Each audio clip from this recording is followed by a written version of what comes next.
A warning sign flares as the Trump White House refuses to moderate its shock politics. Elise Stefanik's swift rise was a barometer of the power of Trumpism. But a sudden interruption in her ascent reveals warning signs for the White House and caps a tough week in which the inevitable reverberations of President Donald Trump's political shock therapy began to threaten his agenda.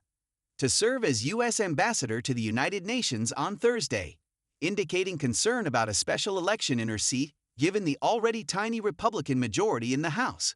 It was a bitter blow for the New York Republican that will deprive her of a platform she could have used to speak for Trump's America First policies and to build her own profile ahead of a possible tilt at even higher office in years to come.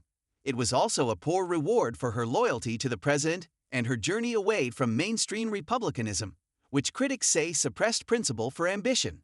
Trump promised Stefanik would be returned to the House GOP leadership after giving up her No. 3 spot and suggested she may get an administration post down the road. But the setback for Stefanik was a rare admission by the president that even his trademark brashness and zeal for unchecked power cannot always supersede political logic. And his reversal on Stefanik is a sign of political vulnerability only 2 months into his already turbulent second term.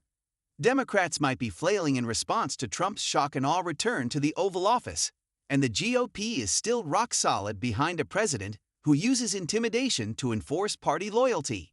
But he is not immune from political gravity, and he just endured a nightmare week in which several potentially damaging political crises were directly attributable to his approach and strategy.